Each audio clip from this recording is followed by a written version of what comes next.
I request the faculty members and student ambassador to please check on the discipline.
Citation के लिए चाहिए. Ladies and gentlemen, our worthy chief guests and guests of honor are just arriving. I request you all to please welcome them warm when they arrive.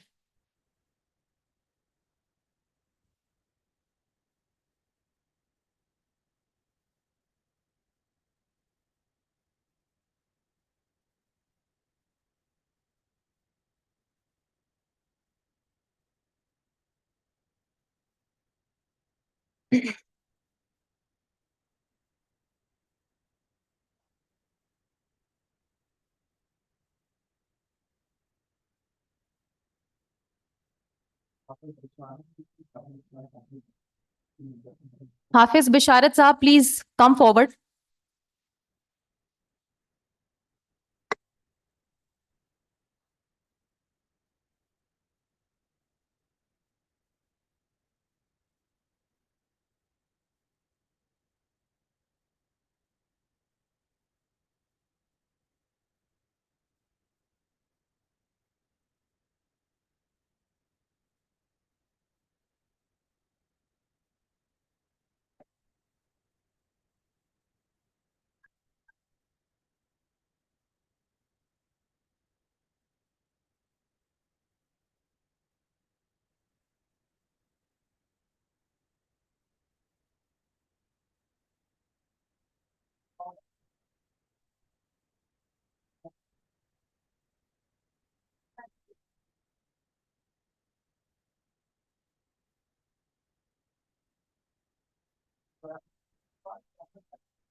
Ladies and gentlemen, please maintain the decorum of the auditorium.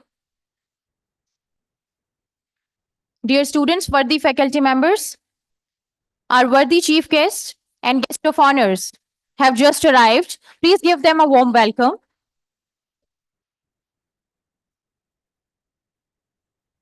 Dear students, worthy faculty members, our worthy chief guests and guest of honors have just arrived. Please give them a warm welcome. Dear students, maintain the discipline of the decorum. Maintain the discipline of the auditorium.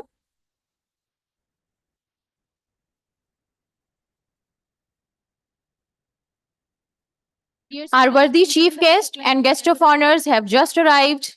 Maintain the discipline of the auditorium. Thank you so much, sir, ma'am, for gracing the ceremony. Our worthy chief guest and guest of honors have just arrived. Maintain the discipline of the Ladies and gentlemen, esteemed guests, respected faculty members, and dear students, I, Muqaddas Saif, lecturer, Department of English Language and Literature, warmly welcome you all to the second International Conference on Advanced Team Education at the University of Faisalabad. Respected faculty members, we are thrilled to have gathered such an incredible line of thoughtful leaders, educators, and innovators here to explore how STEAM, science, technology, engineering, arts, and mathematics can shape the future of Pakistan. Let us take a moment to recognize the remarkable vision of the University of Faisalabad, an institution dedicated to pioneering initiatives that foster intellectual growth, encourage practical knowledge, and create opportunities for interdisciplinary learning. The university's commitment to hosting such significant workshops and conferences truly reflects its mission to empower young minds. We're honored to have among us some of the most innovative minds and forward-thinking leaders, all united by a commitment to educational excellence. I extend my warm gratitude for all of you to gracing the ceremony. Let's begin the ceremony by seeking blessings with the recitation of Holy Quran. I request Mr. Muhammad Hussain Ahmad Kasmi for the recitation of Holy Quran. Let's begin the ceremony by seeking blessings with the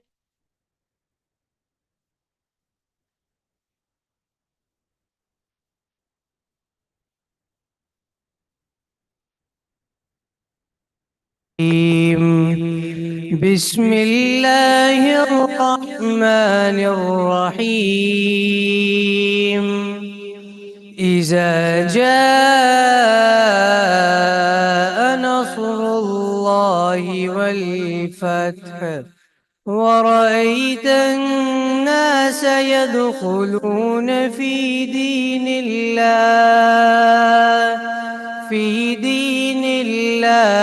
أفواجا فسبح بحمد ربك واستغفر إنه كان توابا صدق الله العظيم.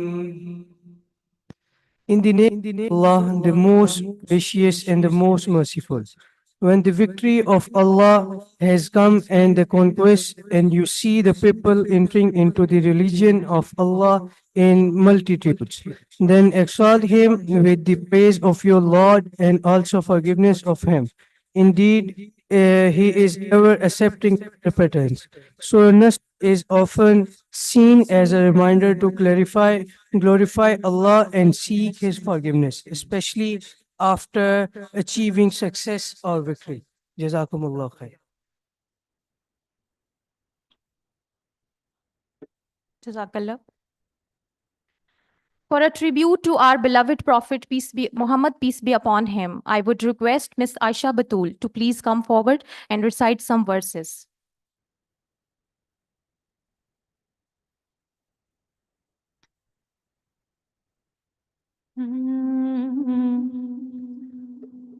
खुशबू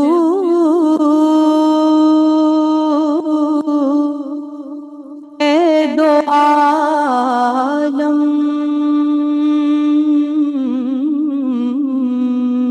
में तेरी है गुल चिकीदा खुशबू है दो आलम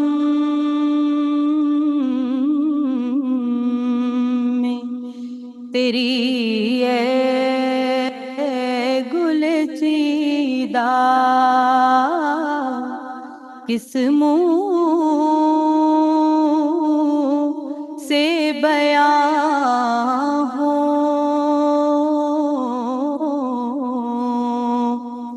तेरे औसाफ हमीदा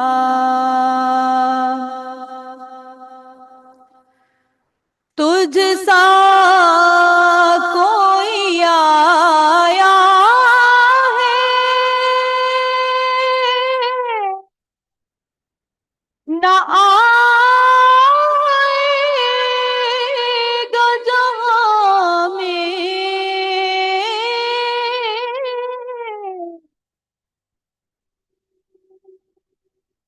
तुझ सा कोई आया है ना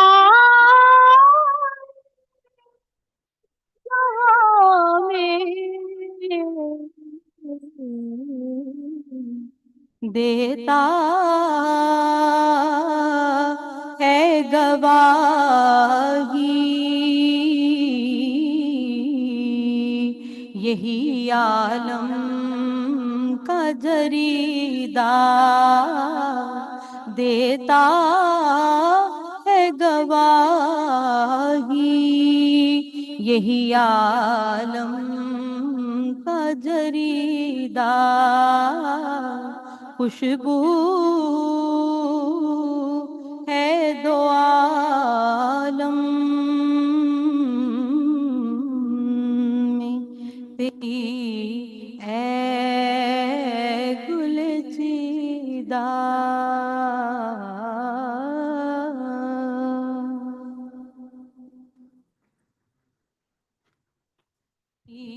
Thank you, Ms. Aisha. Now, as a reflection of our collective patriotism and unity, I invite everyone to rise and join in the national anthem of Pakistan. Thank you, Ms. Aisha. Now, as a reflection of our collective patriotism and unity, I invite everyone to rise and join in the national anthem of Pakistan. Thank you, Ms. Aisha. Now, as a reflection of our collective patriotism and unity, I invite everyone to rise and join in the national anthem of Pakistan. Now, as a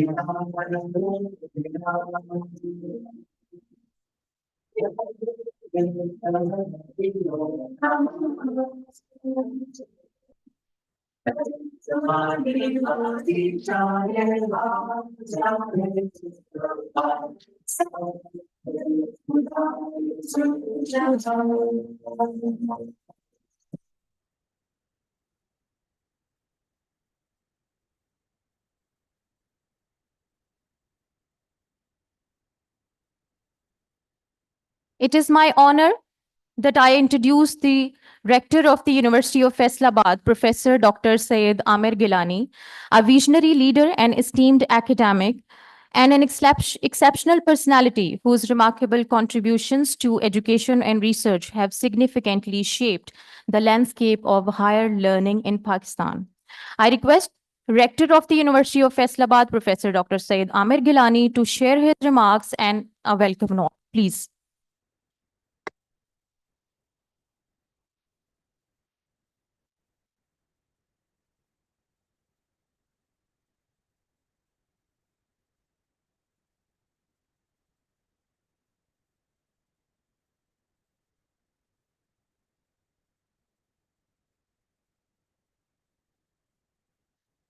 Honorable Chief Guests, Ms. Vladimira Bristanska, CEO, Naeem Foundation and Future Form, who are the Chairman, BOG University of Faisalabad, the Vice Chancellors, especially our respected Vice Chancellor of GCU Faisalabad, Professor Dr. Rauf-e-Azam, Professor Dr. Akram Malik, Principal of University Medical and Dental College, Dr. Yusuf Zafar Tamga Imtiaz, Pro Vice Chancellors, Director Audits, Deans, HODs of different universities, faculty members, dignitaries, national and international speakers, participants, and dear students. Assalamu alaikum and very good morning. It's a pleasure to welcome you all to the second International Conference on Advanced STEAM Education 2024 with the theme Emerging Trends and Applications.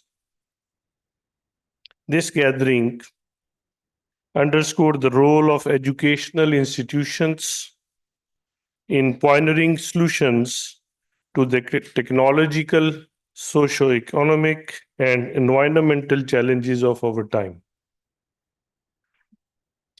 The University of Faisalabad, in its brief history of 22 years, has rapidly established itself as a hub of quality education and having more than 70 degrees programs across the 30 departments. We proudly uphold a vibrant academic environments promoting professional and personal growth and are home of over 10,000 students and an alumni network of 11,000 plus individuals. TUF has made significant mark in research by securing 6 NRPU projects and others from various international funded projects that enhance research opportunities and promote interdisciplinary collaborations. In alignment with the United Nations Sustainable Development, TUF holds prestigious ranking standing 43rd globally in quality education, 62nd in zero hunger, as per the Time Higher Education Impact Ranking 2023. Our commitment to a greater tomorrow is evident through initiatives such as our 5MW on-grid solar power system and our collaborations with the environmental sustainability and renewable energy. Over the 2 days, this conference will host multiple sessions in 5 venues, which will be including the departments of computer sciences, arts and social sciences, pharmacy, mathematics, and engineering, with biological sciences, management sciences, physics, and more. These sessions bring together 33 keynote invited speakers with an impressive lineup of 93 oral presentations, 105 poster presentations, and 8 e-posters, showcasing the breadth and depth of research and innovation in STEAM. We have also held a pre-conference workshop led by international resource persons on artificial intelligence by Dr. Humayun Irshad from USA. It gives me immense pleasure to mention that many university and organizations are participating in this conference. The widespread engagement is a matter of great happiness for us.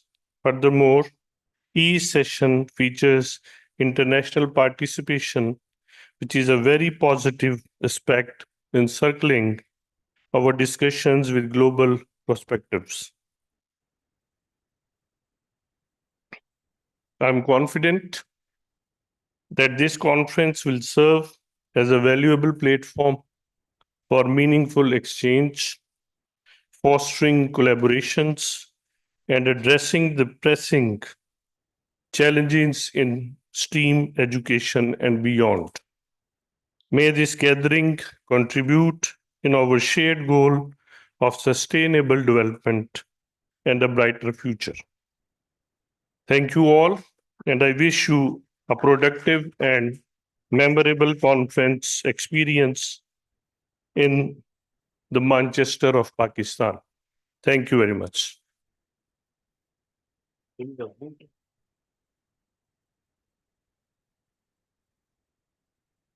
Thank you, Professor Dr. Syed Amir Gilani, for your inspiring words. Now we'll proceed with a panel discussion on the topic, Streaming Ahead, Shaping Pakistan's Future Through Integrated Education and Global Insights. To proceed this session, I would request Professor Dr. Tanzila Khalid, Head of the Department of Dermatology and Dean of Clinical Training at the University of Faisalabad, to please come forward and proceed this session. Thank you. Thank you, Muqaddas. Honorable guests, respected conference delegates, ladies and gentlemen, Assalamu alaikum and a very good morning. It is a proud privilege for me to moderate this important panel discussion with the title of Steaming Ahead, Shaping Pakistan's Future Through Integrated Education and Global Insights. For this discussion, we have a panel of 6 highly accomplished panelists, all working in different professions, but well known for their creative and innovative contributions towards the world in whatever capacity and wherever they have worked. We are therefore looking forward to diverse perspectives and a rich discussion on how STEAM education can foster Pakistan's progress. So it is indeed a pleasure for me to introduce our chief guest and the first panelist, Vladimira Bristinska. Vladimira is a Forbes awarded serial entrepreneur with over a decade of experience in human rights and entrepreneurship. Passionate about the intersection of technology and social change, she is the co-founder of Neem, an embedded financial wellness platform in Pakistan, and the CEO and co-founder of The Future Farm, a global organization and community promoting mental health support for entrepreneurs. She has been living in Pakistan for the last 6 years, co-creating more equal entrepreneurship and financial ecosystems. I request Vladimira Bristinska to please join us on stage as the panelist.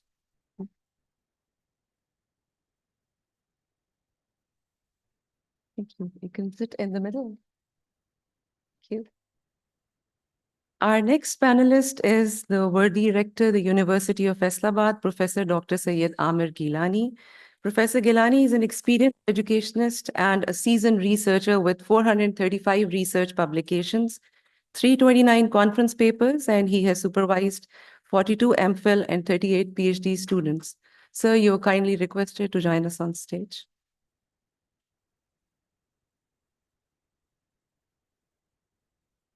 Thank you, sir. Our next panelist is Dr. Yusuf Zafar Tamgha Imtiaz, Vice President of Pakistan Central Cotton Committee, former Director NIPG, and former Chairman PARC. He's a well-known researcher in biotechnology and has got the Best Scientist Award by Pakistan Atomic Energy Commission. Sir, kindly come on stage. Thank you.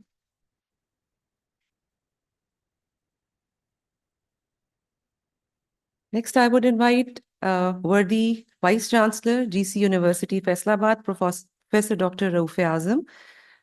Professor Rauf-e Azam did his PhD from Nara Institute of Science and Technology, Japan. He has an experience spanning over more than 2 decades in the field of education, administration, developing new technologies and information systems, training and development of collaborative mechanism with national and international organizations. Sir, we request you to join us on stage.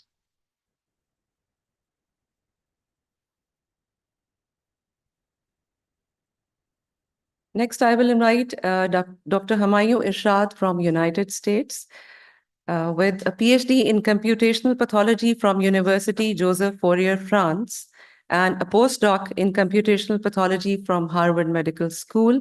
He's currently working as the Director, Machine Learning, and Chief Scientist at Photoday. Sir, please join us on stage.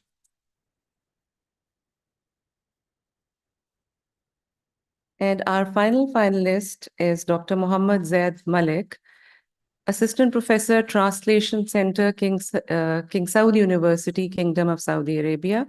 Dr. Zaid has authored 7 books and he has translated 4 books, including 12 volumes of an encyclopedia on Seerah of the Prophet Sallallahu Alaihi Wasallam, which is a huge contribution. Sir, we kindly request you to join us on stage.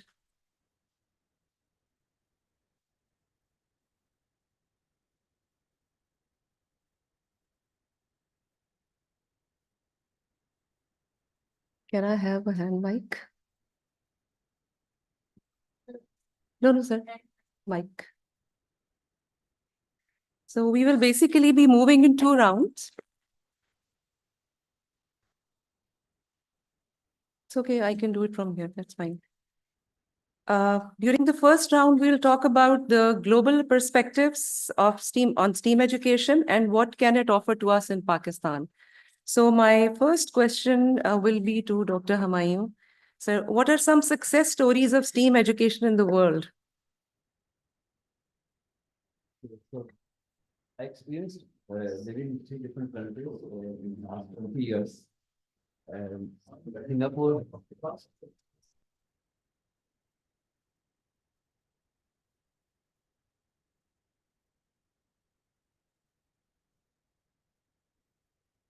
so I experienced living in 3 different countries, Singapore, France, and USA. So- Sorry to interrupt you, sir. I think you're not audible. Let's wait for a second for the.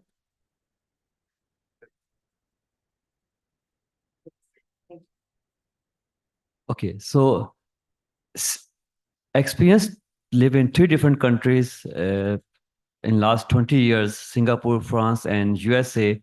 So I experienced that there are a lot of changes in education sector, especially at teenager, high schools, in college and undergraduate program, where they are moving from traditional learning towards more like project-based learning or topic-based learning, and where the students get a lot of opportunities to learn not only one skill, but multiple skills in terms of how he or she can work together in groups on different problems.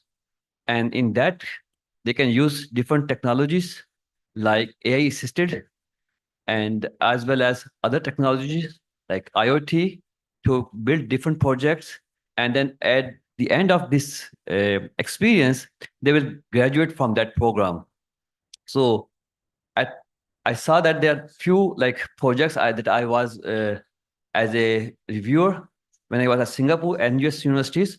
So there are high school students who got few projects for a pre-requirement for their graduation. So they work 6 months on those projects, and in I think in some groups there are 2 students and some there are 3 students, and there are like only single person is working on those projects. And those projects are not like a single like topic. They basically want to take a idea, and from that idea, how you can make a product. So from that idea to make it, what are the challenges to solve that idea, which technology they will use, and then how they will market that product. So children at young age, they learn different skills, not only solving problem, but also commercializing that problem. Okay, thank you very much, sir.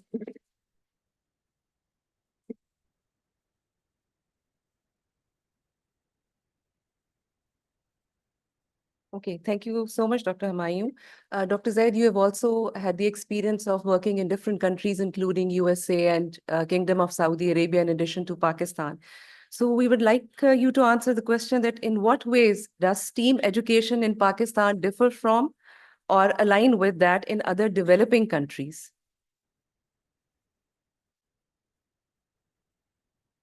Bismillahirrahmanirrahim. Can I share your mic? Yep. Bismillahirrahmanirrahim. Assalamu alaikum, everyone. Well, here we are making comparison between Pakistan and other developing countries. What are the similarities and differences in STEAM education? First, the similarities. We see that there is a focus on skill development.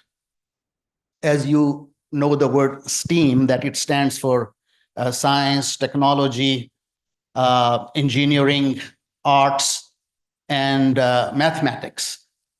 So basically, all the developing countries, including Pakistan, they are focusing and fostering these aspects of almost all the aspects of STEAM. The second similarity is resource constraint. We see that we are facing the challenge, and all the developing countries also. We are facing this challenge of inadequate resources, outdated infrastructure, and also the STEAM teachers are almost untrained.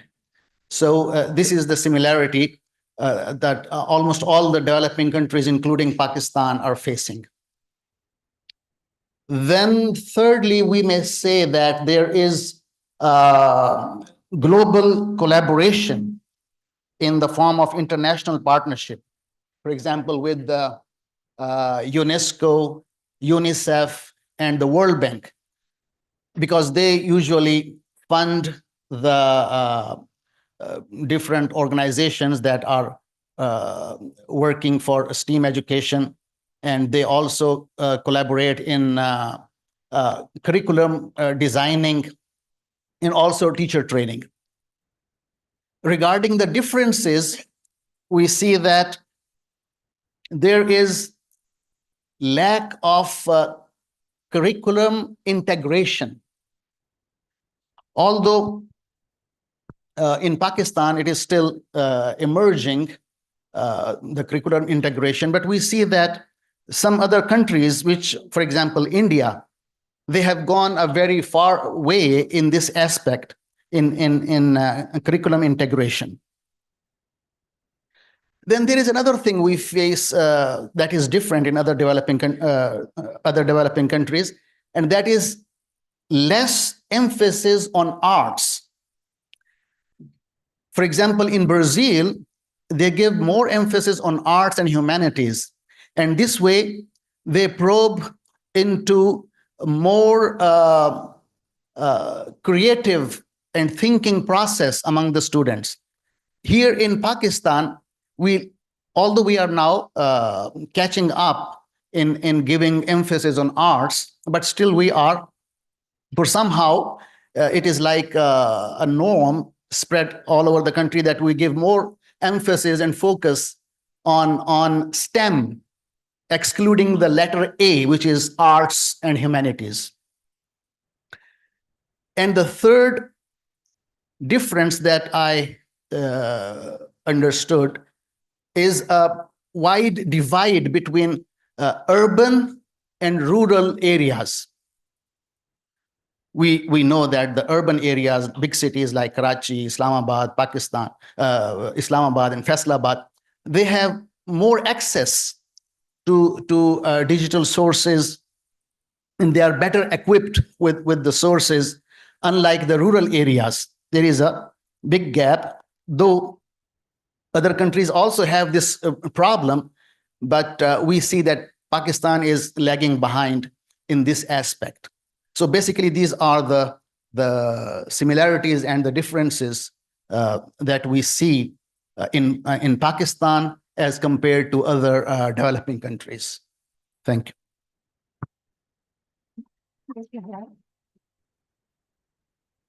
And you have highlighted three very important areas.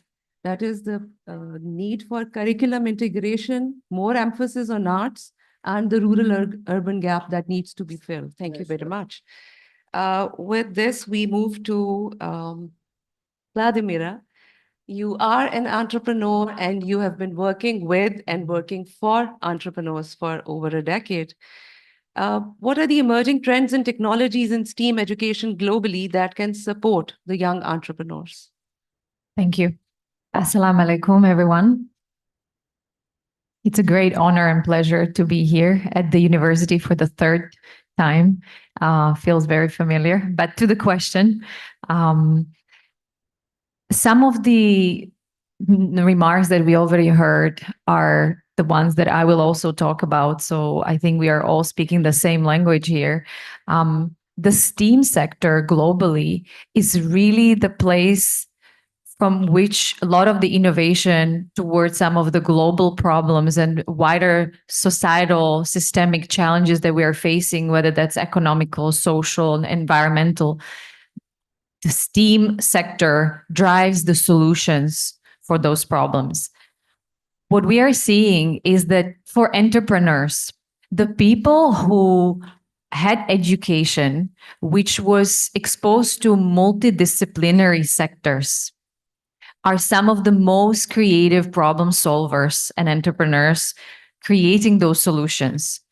What I mean by that let's say if someone goes into engineering degree and has very little understanding or exposure to humanities, as an example, their ability to be able to solve for some of those societal systemic problems is less so. So then they have to look for someone to complement them. So some of the best talent and entrepreneurs that I've worked with or have seen are people whose background was interdisciplinary. So that's, I think, is one of the myths that we need to break and work a little bit more on. The other trend that we are seeing globally is that, of course, more and more technology, whether that's artificial intelligence, that I believe we'll talk during this conference a lot about, machine learning, virtual reality, and many other different technology areas need to be embedded in the educational curriculum, because the idea of integrating them in building solutions for some of those problems is not a luxury, it's a necessity today. Because the quality of the solutions that you can combine the human factor with the technology gradually, exponentially improves the outcome, which before we were fully or to a big extent dependent only on the human element. So I would say the integration of the technology more and more from early age into the STEAM education. The other part that I would like to highlight is social impact and sustainability. So some of the, again, entrepreneurs that I work with a lot, and even myself, and here in Pakistan, some of the most impressive entrepreneurs are people who are using technology as an enabler, but they're using it for a bigger purpose, for solving some of the, again, societal sustainability, purpose-driven, impact-driven ventures. So it's no more building businesses, technology businesses, for the purpose of creating economical value only or profit for the entrepreneurs or shareholders. It is really the people who are using technology and their STEAM education to solve for something that the society, their communities, their families, or themselves suffer from. And those have been the most impressive people. I think those are some of the bigger elements that I would like to highlight, which is really the interdisciplinary sort of profile. So don't get discouraged when you are sort of pushed just towards one field. More you expose yourself, better the chances that when you get yourself into solving for a problem, for a challenge, that you will have a wider, more creative problem-solving approach to it. And we'll talk a little bit more about that later. Thank you.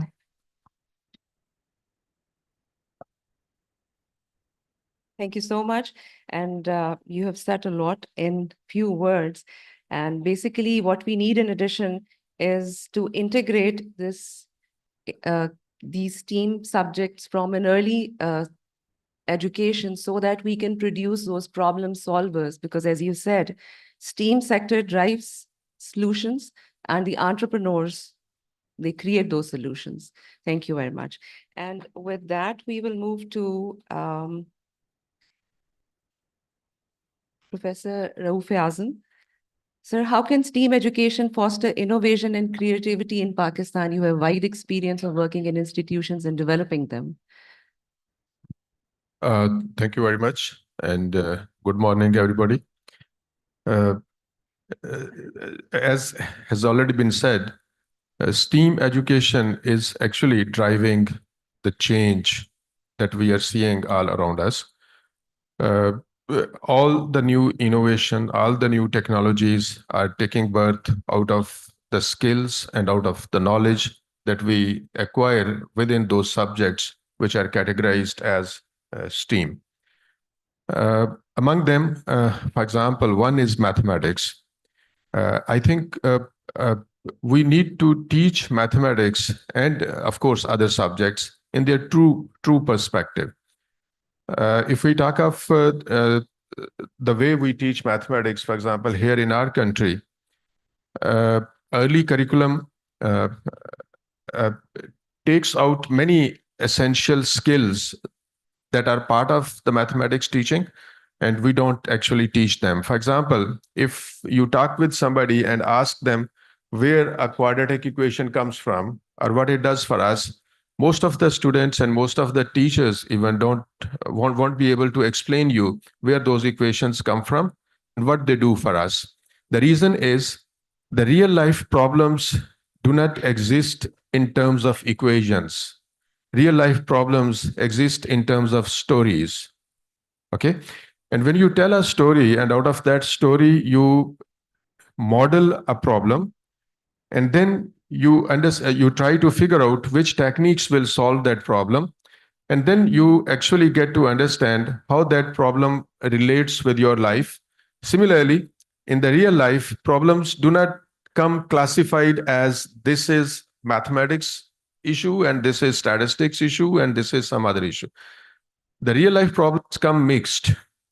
Okay, so there may be something that you need to deal with the knowledge that you acquire from psychology, from behavioral sciences.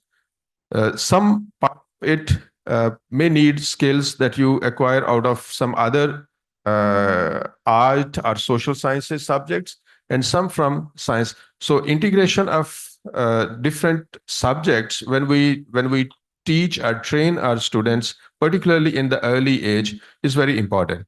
So we need to go back to our design of curriculum, and we need to go back to the training of our teachers and design of our schools, and try to teach those subjects in a holistic manner, so that we can really give a factual perspective of where our problem is coming from and how we need to solve. For example, if many sitting here, if we are testing the students, and the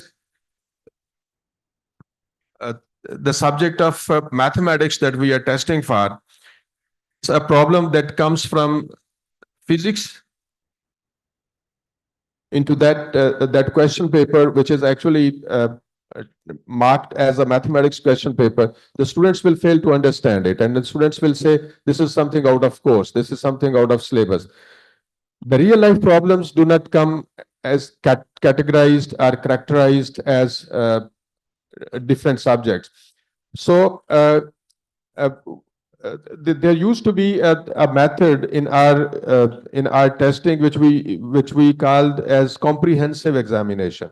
Comprehensive examination used to be a solution for comprehensive problems which come mixed, which are more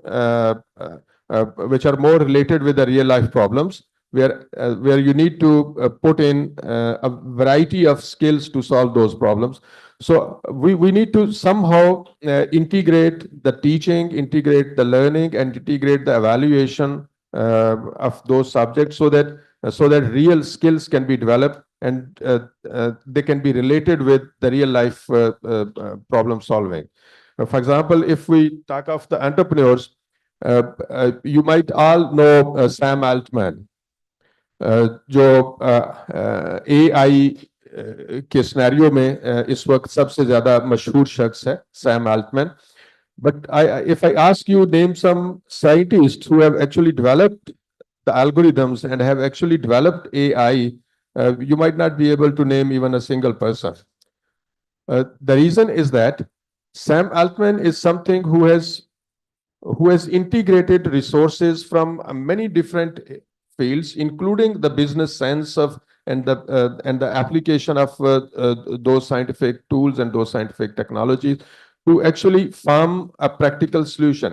And when somebody has integrated many different tools to form a practical solution for real life problem, then that technology actually becomes useful. And we have seen some of the technologies in the very recent decades which have changed the whole world. Facebook is, for example, one of them. Facebook has gone down to even those people who cannot otherwise read or write fluently. They are using it, and they are sharing their information. They are getting information out of it. So those technologies have impacted the lives of almost everybody living today, just because they do not come out of scientific tools. They actually deal with the human behaviors, and they actually deal with the human needs and solve their real life problems. So what we need to do is we need to integrate various forms of scientific knowledge, and we need to actually enable our students and our people to put them into use and to solve the real problems. Thank you. Thank you. Thank you very much, sir. And very well said that real life problems are not in equations, they are in stories. And as a physician, I think I can relate a lot to it, because although we are listening to patient stories all the time, but when we are writing down the prescription, it's only the science that is there, leaving behind the behavioral sciences and the psychological aspects of how disease is affecting them. So yes, we all need to integrate, we all need to think in terms of how to solve the real life situations and helping people. So with that, I will request Professor Gilani to please answer our question that how can STEAM education address Pakistan's pressing issues such as ailing economy, energy crisis, and healthcare? Yeah, thank you very much. Before going to the point, I would like to point out one important thing, which is the personality building or character building of a human being. If you look at the literature, we come to know that the character building or a personality is established at home till the age of 8 years. And then from 8 to 20 years, about 30% of the personality can be changed due to environments, due to the or because of the mentors or teachers. So schools can play a role which is about 30% of the grooming, of the development of the character of a person. 20 years means the students, they come to university at the age of 17 or 18 years they come to our universities. It means their first 2 years are the years on which we can impact.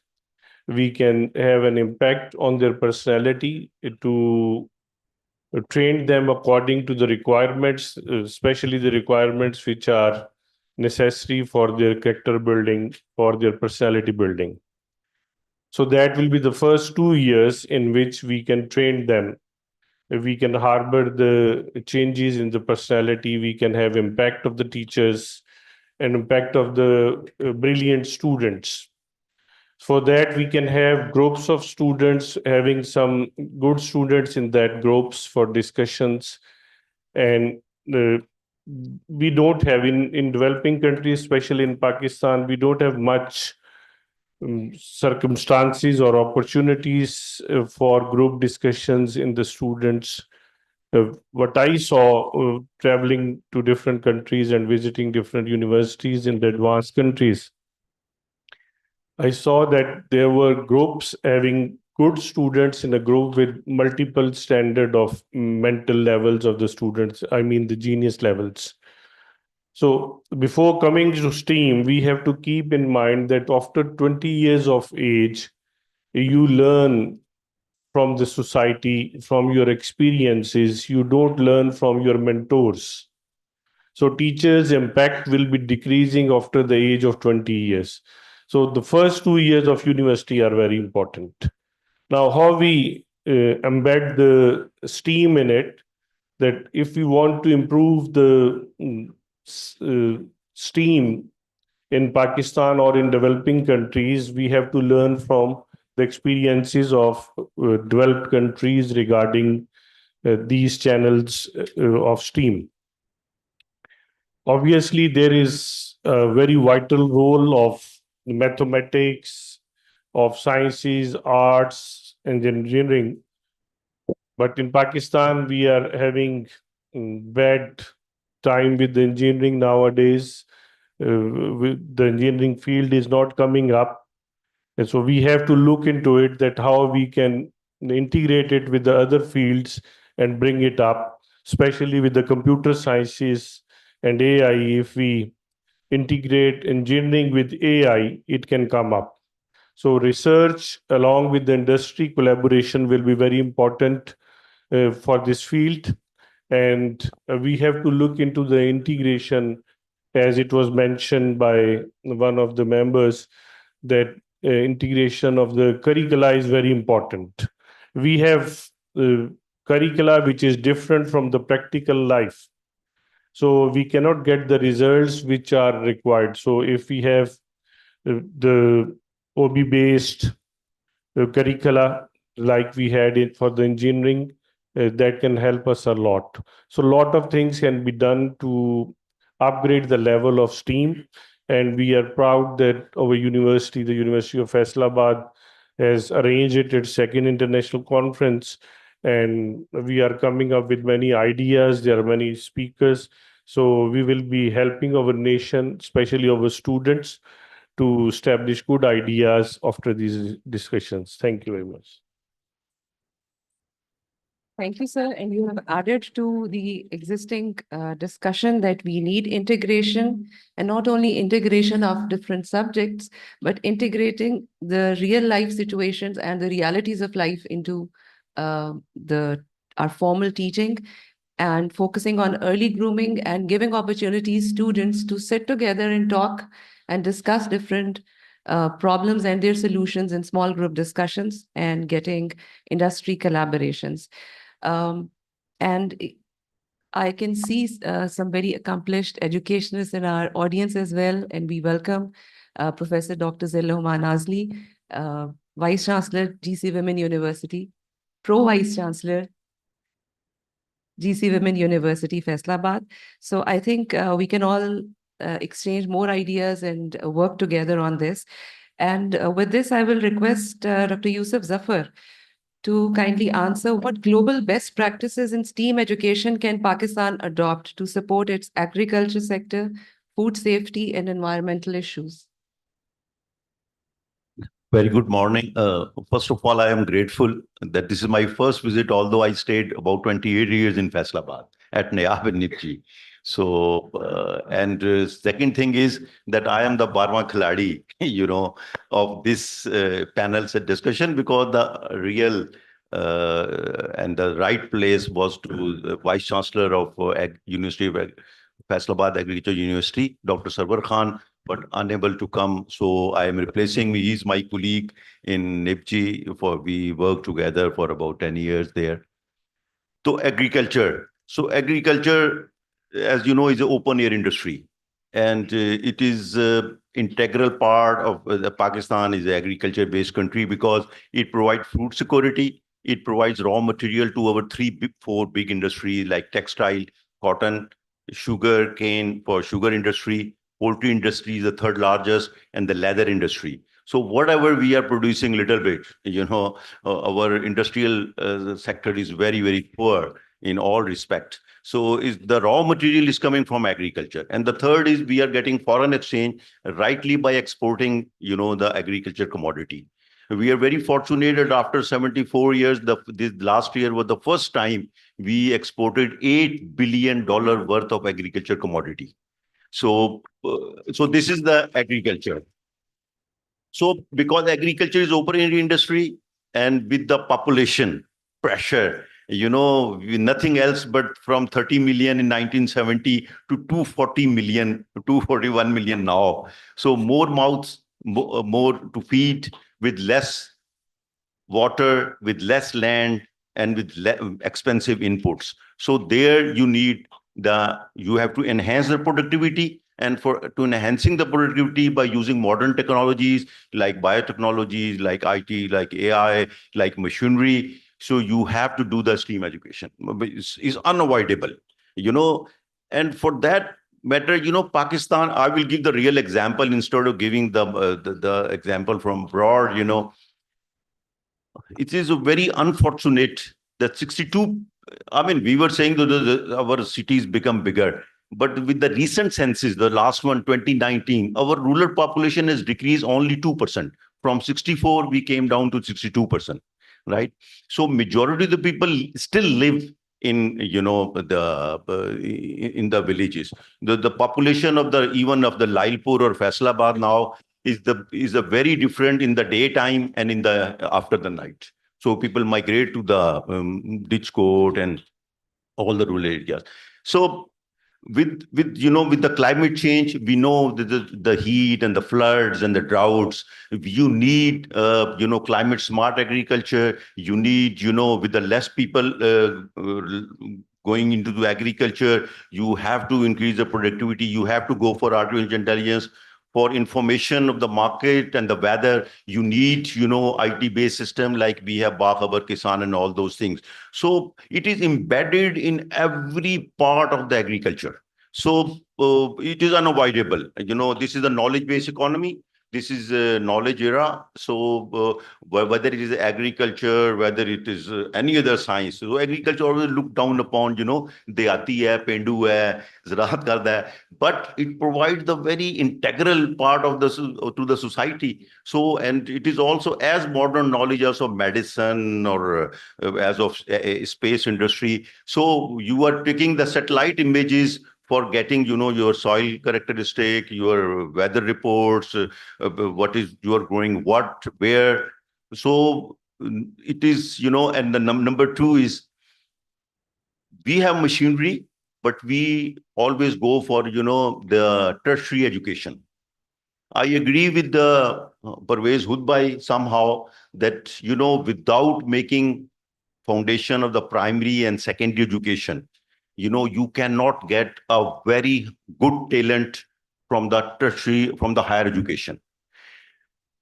Why? Because he used to say in front of you, in President Musharraf, he said that if who now send from middle class and from higher middle class, who sent the person to government schools? None. We studied in the government schools, then we made DPS, then we made the Beacon House, then we have DMS. From DPS, we went to the model schools, and now everybody is selling to the private schools. So unless the basic education is not embedded with the STEAM, we cannot get, as you explained, that the engineering is going down. How you can train a good person with all the faculties and a visionary mind once you are not providing a good education, but Finland is doing as a new model, what Japan is doing and what other countries are doing, So the STEAM education at the very basic level, from the primary level, it should be, part of our culture, is a part of our lifestyle, it is part of our, education system. So it cannot be distinguished between the subjects, and it's now become, a norm, a way of life. The Generation Z cannot survive without, having such education. Thank you. Thank you, Dr. Yusuf. And it is indeed an honor to host you, sir. And what a beautiful coincidence that your first visit to the University of Faisalabad is during this panel discussion. And I think we can now summarize the round one by saying that our all worthy panelists agree and they emphasize that STEAM education is no longer a luxury, as Vladimira said. It is a necessity. You have to learn it. You have to incorporate in the curricula, and not only incorporate, integrate it in a way, and start it not only in the universities, but at an early stage in the schools. So the university inductions are of those students who have already been exposed to STEAM education and who have been trained to think together. So with this, we move to the second round then, that, okay, it is so important and we need it and we have to do it. So how can we incorporate STEAM education in Pakistan? So we will start with Vladimira. How can we improve the accessibility and equity in STEAM education for underprivileged communities, especially the females in Pakistan? Thank you for the question, because it's a very important one. And we've heard that the power lies in stories. So I will share some stories from my 6 years of working and living in Pakistan. So when I was traveling some parts of Pakistan, specifically, I visited Lala Musa and then some north part of Pakistan, Chitral, Hunza, Skardu. I was absolutely mesmerized and really, really positively surprised that I came across women entrepreneurs who were utilizing technology to support their businesses. And now the example in Lala Musa, I met this young woman who actually haven't had a formal STEAM education. However, what she had was access to internet and a device. And what she did was she self-educated herself on access to different tools, how to utilize them. She became a product designer. And right now, she's income earner for her family. As a freelancer, she is an example to many other women from a small bedroom in Lala Musa. Not to say that you can't change world from Lala Musa. There you go. You have an example. You very much can. And I think for me, seeing that was really, really empowering, but also it was this light bulb that when you give people tools and infrastructure, they will work around it. The problem is not in the people. The problem is access to digital infrastructure, whether that's the devices, whether that's access to internet. And then women are resourceful. They will reach in and they will naturally tap into solving those different issues and really become, let's say, income earner for their families. So those were beautiful examples. So I think in Pakistan, I think one of the priorities also at the public level, at the public policy level and government level, is to really keep expanding the infrastructure, digital infrastructure, which is a massive enabler, and it democratizes access for people also to different tools such as technology. And when they don't have access to, let's say, resources, as it's come to University of Faisalabad, many people across Pakistan can't do that still, and women in particular. So that's one. The other example I want to share from real life. So I've had the honor to co-found a technology business, financial inclusion business that utilizes technology to bring financial products to people in Pakistan. And we hire a lot of women. And I'm so proud of the fact that we do. And now I want to tell you, when I interview those women, and we hire quite a lot of women in tech, engineers, data analysts, and I ask them, how did you come into this sector? What most of them tell me is that it all started at home.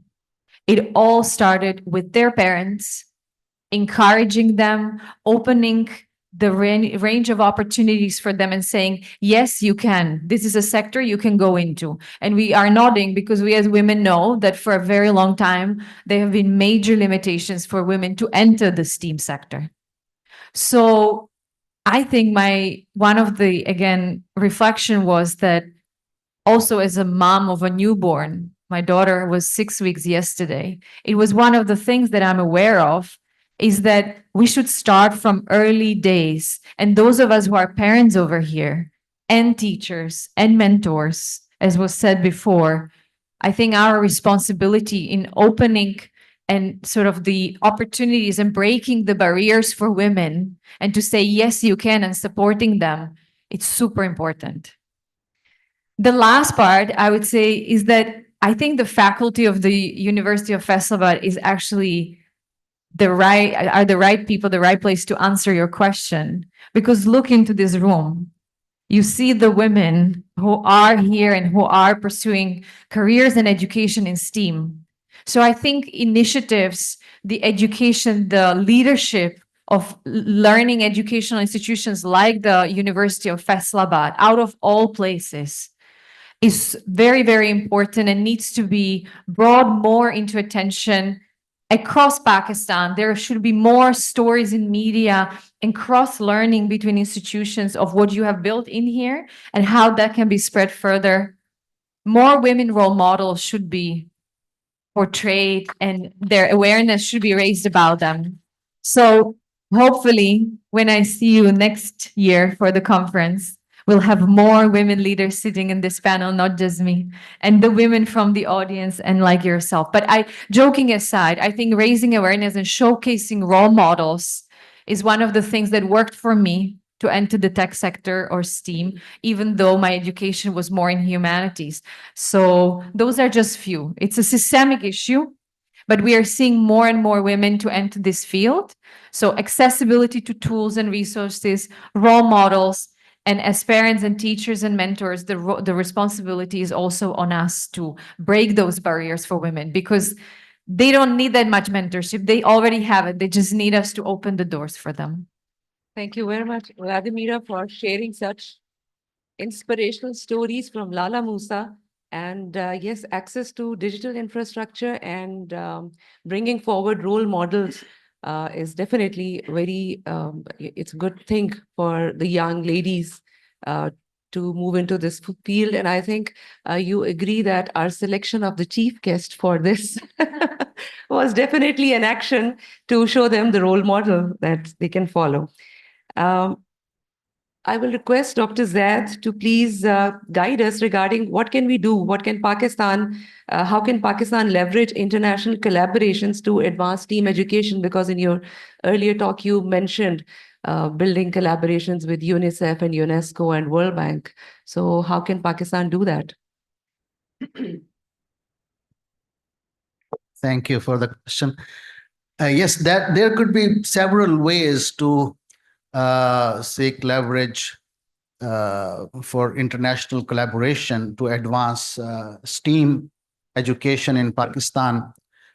One, as I said earlier, and you repeated that, having collaboration with international organizations like UNESCO, UNICEF, World Bank, because they fund projects. Second most important thing that comes to my mind is having collaboration with international universities.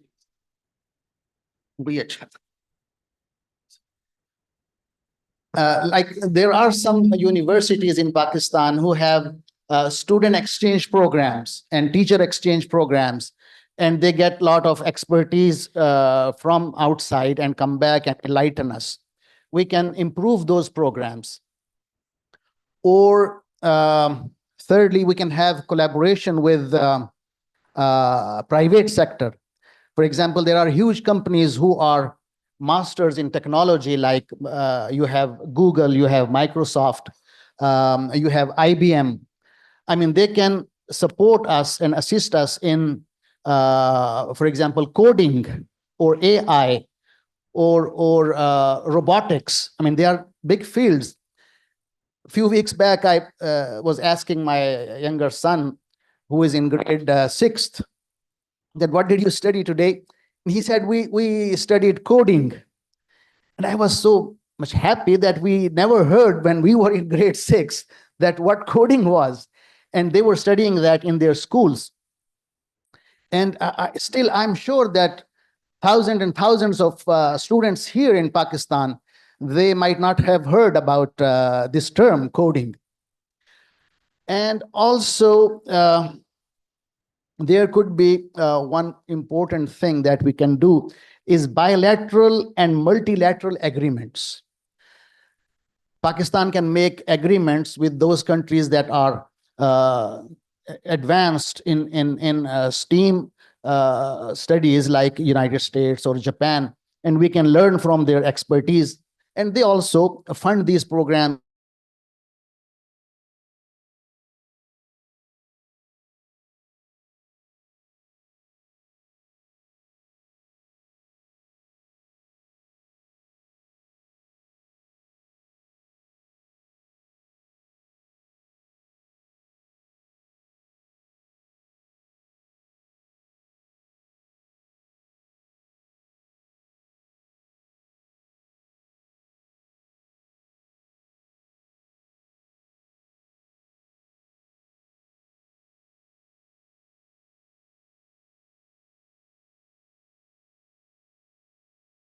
And then in our modern education. In our education system as a whole, we have two streams of education. We have religious education in the madrasas, and then we have modern education in our schools and universities and colleges. So what is the problem?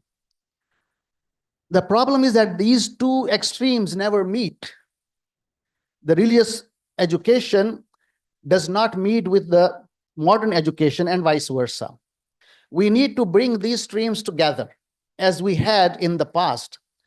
We hear about our great scholars like Ibn Sina, Ibn Rushd, Farabi, Ghazali. I mean, they were all experts in both religious education and the modern education. I mean, you pick anyone, you will see that he was at the same time mathematician, physician, and you name other aspects of knowledge. They were experts in that because the education system was so much comprehensive. That is one challenge. We need to come back and get that system of education. We need to bridge that gap. The second challenge that could be even bigger than the first one or more dangerous is the challenge of liberalism. When we study, by hook or crook, we start moving towards this thing, liberalism. What does liberalism mean? It says that your norms, your religion is your personal matter. It has nothing to do with the society. But it is a mistake, it's wrong. Our religion is for the whole society. I mean, in other religions, we may see, for example, in the Holy Bible, in the book of Mark, chapter 12, verse number 17, it says, give to God what is due to God, and give to Caesar what is due to Caesar. Which means that as long as you are in the masjid or in the church or in the mandir, you have to obey God the Almighty. But the moment you step out of masjid, here the God business stops. You need to follow the rules of the government, regardless what they are. So we need to be aware of that challenge also. Religion is not our personal matter. It is a state's matter. Religion belongs to the society and to the individual at the same time. Thank you. Thank you very much, Dr. Zaid. It's a valid suggestion to bring forward our historic role models like Ibn Sina and Ibn Rushd and learn about how they got their education. Thank you very much, sir. And with that, we move to Dr. Irshad. Although we have talked a bit about the AI and the blockchain, but kindly, we will like you to answer this. What role will be emerging technologies like AI, blockchain, and IoT play in STEAM education? Use these technologies and to help or assist in STEAM educations. So in AI, so we are right now, I know there are few companies in Bay Area who are developing products around assisted learning, where the idea is so you can play the app and that app identify where you are lacking in terms of concept understanding and in terms of the depth of that concept and the application of that concept. So they basically they use that app, they find you where you are lacking, and then they give you more content according to that. And they also understand how you can learn those concepts. Different people have different way to learn things. Some people they like more graphics to understand a concept. Some people they like more simulations. So based on your capabilities, the app is basically driving to know how you want to learn. And I know there's a few apps I saw in last few years, which are virtual assistant, like they help you to grow your career. So if you start from grade 9 or grade 10 in high school and you want to go to a one specific field like robotics or maybe medical educations, so they give you the plan for next 2 years or 4 years, what skills you need to learn and how you master those skills. Similarly, if you want to go for a university admissions, they know for this universities, what are the skills or what are the concepts you need to learn for that specific course that you want to go. Except that, so there are other way we can use these tools to assess how good you are in your education. Means your grading your assignments, your papers, stuff like that. And then also from the university side, if they want to grade a students, how they will grade the students.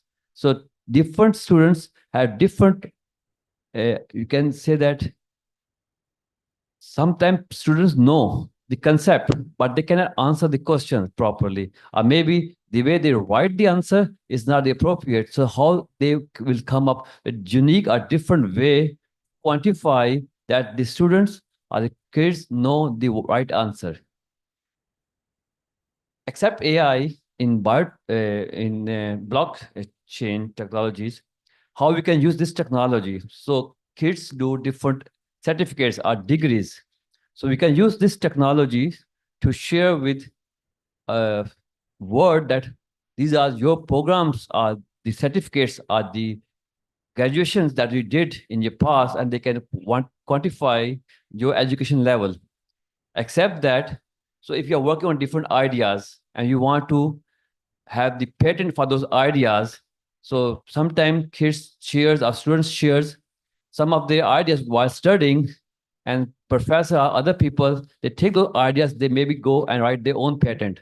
So if a student's working at young age, if they have any, after brainstorming, working on different ideas, they get some ideas, they can patent by using blockchain technologies.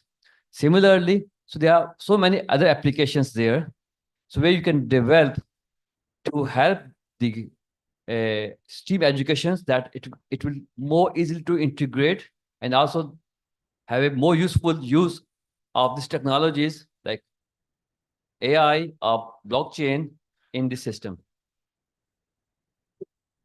Thank you, Dr. Hamayu, for telling us how technology can help us in learning and assessment.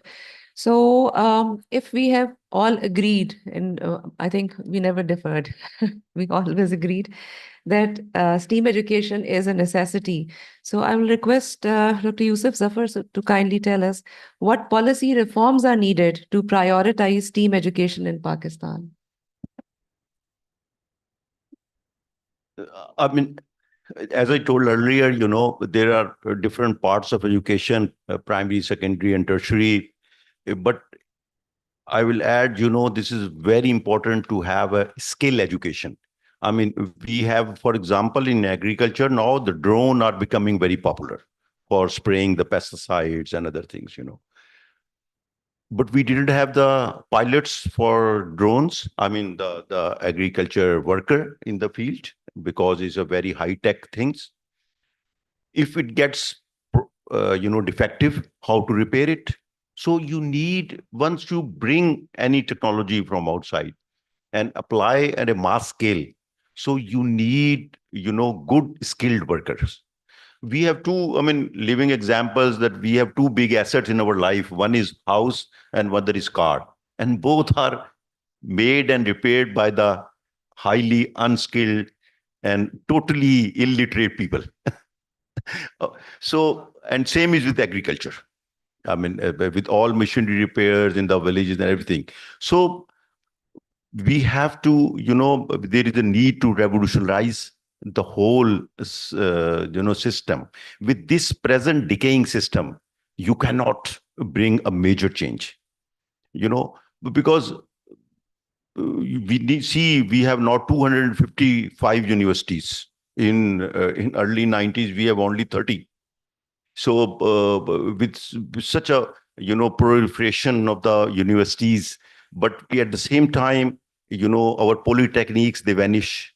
Park Swedish schools are vanished. So we need to bring back all the skill educations.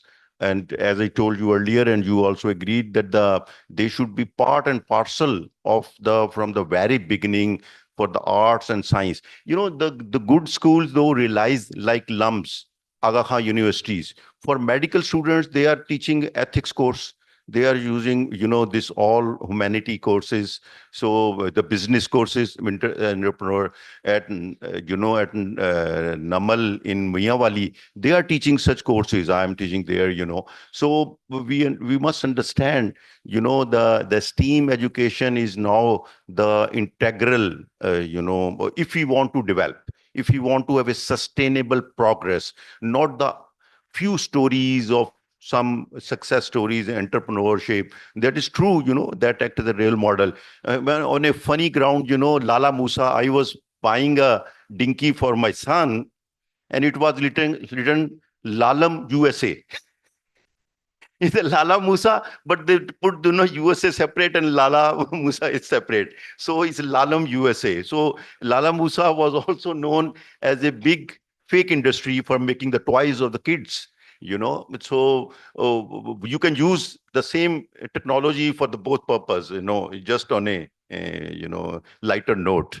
So coming back to the real topic and I will say two things to my all students. The first thing is that please, because this is my 40th year, for 4 decades, I am in this science and technology. Please regulate the time with this machine. Don't, because when you start surfing, you lose hours and hours without getting true knowledge. The TikTok and the reels, they are spoiling and they are killing your time, which will never come back. Number one. Number two, you embrace STEAM education in every sector. Try to learn from these new machines and spend your life. वो जो परवीन शाकिर का शेर है ना, कि इस शर्त पे खेलूंगी प्यार की बाजी, जीतूं तो तुझे पालूं, हारूं तो तेरी बन जाऊं. हर हाल में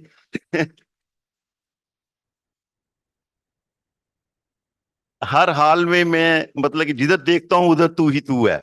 तो जब तक हम ये अपने भूत सवार नहीं करेंगे, जब तक हम अपने, मतलब जो एजुकेशन है, साइंस एजुकेशन या स्टीम जो है, ये एक पैशन है, ये एक दीवानगी है, ये एक लव है, और जो हर हाल में चलता है. उठते बैठते सोते जागते हमें ख्वाब भी आते हैं कि जी पब्लिकेशन लिखी कि नहीं, कोई गलती हो गई नहीं, एक्सपेरिमेंट का क्या रिजल्ट आया. जब तक ये पैशन नहीं होगा, धुन सवार नहीं होगी, अपने पे दीवानगी तारी नहीं होगी, वी कैन नॉट एक्सेल. जो जर्नल तो है, जो अब वो तो हम सारे ही मेरी डिग्रियां ले रहे हैं, पर वो तालीम और तरबियत जो जिस जमाने में पढ़ते थे, वो जो तरबियत का एलिमेंट है वो स्ट्रीम से ही आएगा. Thank you very much. Thank you, Dr. Yusuf. The panelists have the right to disagree if they want to. If you want to say something. No, I think there's always end. There is one part and then there's the other part, right? So the same way as we agree that the technology can be a massive enabler for a lot of people and really democratize and change their lives, it indeed can be a harmful things if it not If not used used in a well. conscious way. So So- I think we agree on that. Okay, thank you so much for agreeing. So it is the wise use of the technology that is being advocated here. The second last question to Professor Gilani, how can public-private partnerships support STEAM education initiatives? Yeah, Bismillahirrahmanirrahim. That's a big question to collaborate the public and private industries in Pakistan. It's really difficult. But I want to add few things that in order to have progress through the STEAM projects in Pakistan, we can have two, three things. First thing is that we must think about the startups, but all the startups are coming without mentorship. There is no guidance, there is no pre-startup mentoring or training. So that's why in developing countries, especially in Pakistan, according to one of the studies, 97% of the startups, they fail.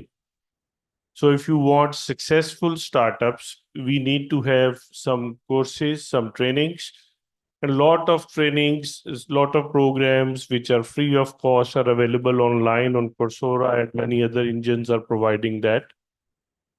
So we can guide our youngsters to have that trainings on that platforms before they start their startups. The second thing is we were discussing about collaborations. We must have collaborations and we don't need to spend much time on the collaborations. We don't need to buy many machineries and to invest on many things which were needed 10 years back. Now we can have collaboration with the universities or the industries abroad who have their name in that industry, as one of the participant was suggesting to have collaboration with the Google, with MIT, with the leaders in the industry. So we can have partnerships. And nowadays, I have seen last 10 years, the European universities are having trends to sign agreements for their student exchange programs, for their joint degree programs. Last month, we were in France to attend a conference in which there were about 700 plus universities which were participating. And we discussed and we offered joint programs to many universities. And believe me, about 90% of them were ready to have collaboration for joint degree programs with the Pakistani universities, which was not possible if you look back 2 decades back. They were straightforward to refuse it. So there is a change. So my suggestion will be that the university they start thinking of having collaborations with those universities who have their names. Like in Germany, you can have good names in the industry of engineering. You can have good names in Europe, in the Eastern Europe. You have some countries where you have good industries, good people in social media, in IT, in computer sciences. Similarly, we have some countries which are known for their IT, like Lithuania, etc. So we can sign agreements with them and we can exchange. And it's very easy to train them for their first 2 years or first 2 semesters here and remaining there. They get their degrees, their diplomas, and they get registered there so they can work there also. So lot of jobs will be available because of that degrees which will be issued by the European Union's member countries. So the third thing is research. We don't need to spend money on research. There are a lot of people who can sponsor your researches. So money is not a problem for Pakistan, for developing countries. I believe somebody can differ, but I believe that we have a lot of opportunities in this era of computer. So we can do a lot if we use the smartness. And STEAM is the platform on which we can get lot of help, lot of funding for the progress of our students. We have to set up the mindset of our youngsters through our dynamic faculty members so that we can good results for it. Thank you very much. Thank you very much, sir. And I agree, a lot needs to be done. And with that, we will move to our last question to Professor Dr. Rufe Azam. One of those things is the curriculum integration. And that is something that can be done with a little effort, of course, but it can be done soon. So what initiatives should Pakistan's educational institutions take to integrate STEAM education into the curricula? Thank you very much for this question. I think the integration of curriculum needs to take place first at the early stage of education. As other speakers have said, most of the learning behaviors and most of the personality features, they develop during the early few years of age. So we need to do those things more at the earlier stage. But then at the later stage as well, we need to define subjects which are interdisciplinary and intradisciplinary, so that our students get good understanding of those areas where what they are learning can be applied, whether they are learning chemistry or biology or something else, where that knowledge can be applied, how it can mix up with the other subjects and help devising solutions to bigger problems. For example, Dr. Yusuf has talked about agriculture. And even agriculture with modern technology requires by the farmer to understand many different technologies that can be available in the market. For example, he has mentioned drones. So maintaining a drone, buying a good drone, or buying a machine that can serve the purpose that a farmer wants to serve, needs a good understanding of various technologies. So how it is controlled, whether we have the IT infrastructure, overall IT infrastructure available in that region where we want to operate those drones. And similarly, many other aspects. So understanding of those aspects, not necessarily at the expert level, but at the level of a reasonable understanding that actually helps solve problems, is essential. And that, of course, can be done through those trainings which are interdisciplinary and interdisciplinary trainings. And for that, we need to have a large pool of such trainers who understand, who possess those technologies and who possess that knowledge. It has also been mentioned that we need to improve our technical education and skills-oriented education. And we hear a lot of conversation about the promotion of skills, whether you hear somebody from the federal government or provincial governments, there is a lot of talk about it. But having come from a recent my assignment where I was heading a technology university, and I was working with the technology education paraphernalia. Our technology education, our technical education is ignored and ignored in many ways. Some of them are behavioral factors of our society, where we think that somebody who cannot do other things, who cannot succeed in the general education, should be put into technical education. I mean, this is a widespread, our perception that somebody who doesn't succeed in our general education, matric mein achhe number nahi aaye, intermediate mein achhe number nahi aaye, so those people should be sent to the technical schools. Ya bachcha padda nahi tenu kam sikha deo. I mean, that is the concept that we have in our society. We need to change those attitudes towards technical education. I mean, if you cannot solve problems, the problems that you face yourself, or the problems that your family faces, or the problems that your community faces, you don't know nothing actually if you don't solve problems that exist around yourself.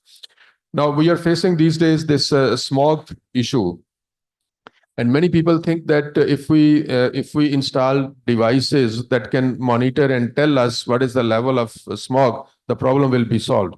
No, that won't solve the problem. Problem will be solved if you will change the behaviors of the people who are introducing this pollution into the market, into the environment.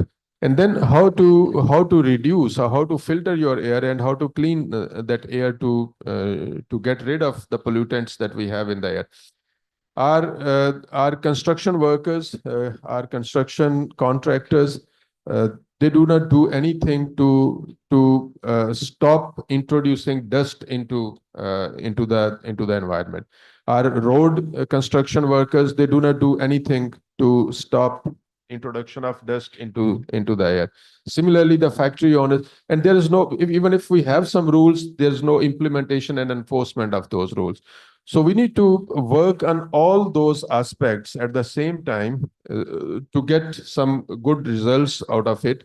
And of course, the integrated understanding of all those matters and how they affect the cost of living, how they affect the quality of living, how they affect our health. Understanding those issues is also important. So if we save investment in one aspect and think that we have benefited, but do not think of the costs that will incur on dealing with the problems caused by that saving, we actually don't understand a problem in the holistic manner. So we need to teach our students to understand problems in their holistic sense, and to develop the abilities to solve those problems in their holistic sense. Thank you very much, sir. So we can summarize what all the worthy panelists have told us while answering our questions, that STEAM education is not just a learning approach, it's a way of thinking. And if we want to progress, we need to revamp and revolutionize the way we look at education by using the lens of STEAM. And we have to do integration. Integration across disciplines, across professions, across subjects. Integration of theory with skills and attitudes. And we have to help our next generation think holistically, think about the problems that we face in our daily lives, and empower them to think about innovative and creative solutions. So the future of this country rests on the curiosity, creativity, and critical thinking of our next generation. Let's support them, empower them, and ensure that the education they receive today prepares them for the challenges and opportunities of tomorrow. With that, I thank all the worthy panelists. It has been really wonderful talking to you, and we have learned a lot from you. Thank you very much, and may Allah bless you for this contribution. And I thank all the audience. And thank you. And in the end, I thank iCase 2024 and the University of Faisalabad for giving us this wonderful platform. Thank you very much. And now I give the podium to Muqaddas to carry on with the rest of the ceremony. Thank you.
Thank you to all the panelists for such an enriching and thought-provoking discussion. Now I would like to introduce you with Mrs. Christine Hawkins, who serves as Consulate General at the US Department of States in Lahore, Pakistan. With extensive experience in international law and diplomacy, she provides expert legal guidance to the US missions, promoting bilateral cooperation and advancing US foreign policy interests. We have lined up a recorded video message. Let's listen to her, please. Good afternoon. I'm sorry I can't join you in person at the University of Faisalabad today, but I am honored to speak with you virtually at this important conference focused on empowering Pakistan's youth in the rapidly evolving technology landscape. The United States government is deeply committed to advancing equity in education and to creating an environment where all individuals, regardless of gender, socioeconomic background, religion, ethnicity, or physical ability, have equal opportunities to thrive in technology and other fields. A diverse and inclusive environment begins with education. This is why we prioritize investments in STEM and STEAM education programs, including for young women students and those from disadvantaged or minority backgrounds, equipping them with the skills and resources needed for careers in biotechnology, artificial intelligence, gaming, smart agriculture solutions, and more. A number of US government-funded programs, including our summer tech camps at our Lincoln Corners, have expanded access to STEM education and mentorship for Pakistani students, empowering the next generation of young Pakistanis to pursue their passions in technology. We also recognize the vital role of small businesses in driving innovation and economic growth within the tech sector. Through partnerships with institutions like American University, LUMS, and TiE Lahore, we have supported hundreds of entrepreneurs across Punjab in launching and sustaining their businesses. Our Academy of Women Entrepreneurs specifically assists women entrepreneurs in overcoming barriers and succeeding in the competitive tech industry. By providing access to funding, mentorship, and networking opportunities, we are empowering young entrepreneurs to build diverse businesses and foster a more equitable and vibrant ecosystem. As we all know, the world is transforming rapidly, and these transformations affect Pakistan, the United States, and nations globally. We face challenges related to climate change, global health issues, energy scarcity, cybersecurity, and more. Together, the United States and Pakistan are leveraging new technologies, including AI, to develop innovative solutions for a healthier, more resilient future. And I'm excited to see this important work happening right here in Faisalabad. You are all leaders in STEAM education. Beyond your remarkable contributions in the classroom and industry, consider the impact that you could have by volunteering as mentors. I myself would not be where I am today without the guidance of generous mentors who invested their time and their knowledge in me. You may have had to pave the way yourself, but you have the power to help those who come behind you have a clearer path for themselves. Stay connected with your mentees because these relationships can flourish over time, benefiting both parties. I'd also want to highlight some free of cost US exchange programs available to Pakistani participants. You or individuals you may know may wish to participate. Some of you may find the Humphrey Fellowship, a non-degree graduate level program for professionals with 5 to 15 years of experience, particularly appealing. We also offer Fulbright programs for master's and PhD students, as well as a range of programs for undergraduates and even secondary school students. You can find more information on usefp.org, and you can follow the consulate on Instagram and Facebook for updates on these opportunities. A strong US-Pakistan relationship is in the interest of both of our countries, and I encourage you as industry leaders and innovators to think about how you can help to build additional bridges between our two countries. Thank you for your commitment, and I look forward to our continued collaboration for a bright future for all Pakistanis. Shukriya. Thank you, Ms. Christine Hawkins. It is now my pleasure to invite the chief guest of today's ceremony, Ms. Vladimira Brastanska, co-founder of NEEM in Pakistan and a co-founder of the Future Forum, a global movement for entrepreneurs with a vision to bring emotional resilience, financial independence, mental well-being of entrepreneurs, and eliminating poverty.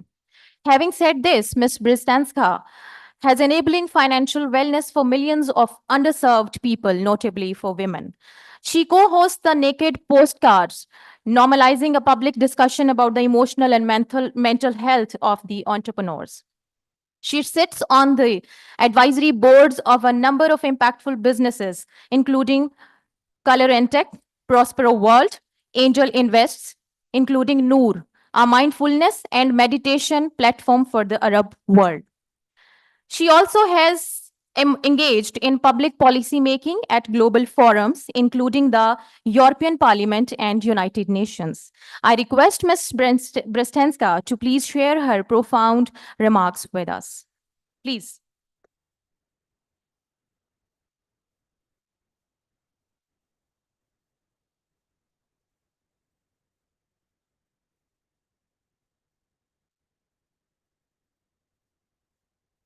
Okay, so once again, good morning. Assalamu alaikum, everyone. Ladies and gentlemen, esteemed faculty, especially students and friends of the University of Faisalabad. It's a great joy and honor for me to be here today for the second international conference on advanced STEAM education here in Faisalabad.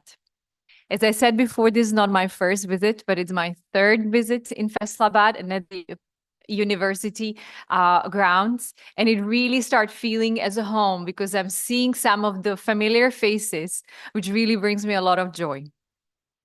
So today we gathered in this place that recognizes the power of education for all, especially for you, young women, stepping into the field of science, technology, arts, engineering, and mathematics.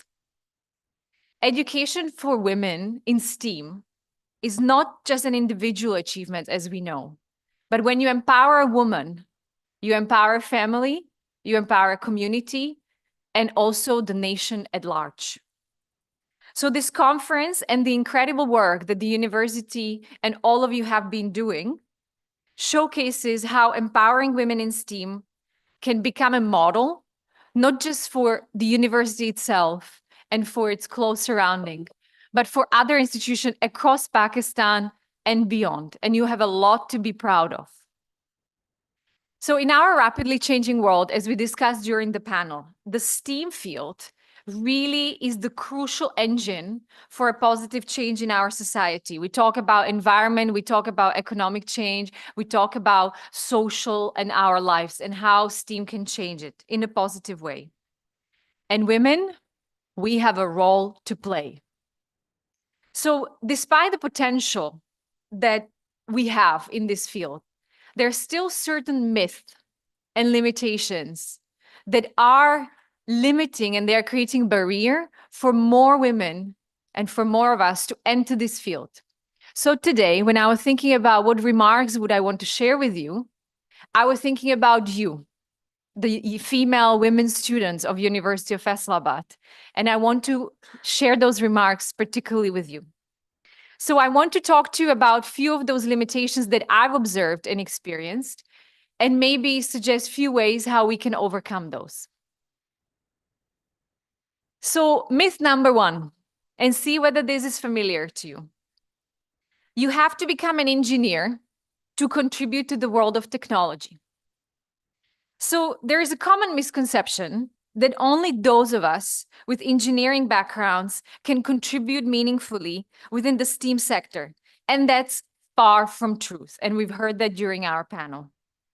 Technology as its core really needs diverse perspective and skills to solve our real daily problems. STEAM isn't limited to single field of background. It thrives when people bring together knowledge from various areas, whether that's health, social sciences, environment, arts, engineering, math. So consider roles such as data analysts in health, STEAM educators, environmental scientists, tech entrepreneurs, policy advocates in technology.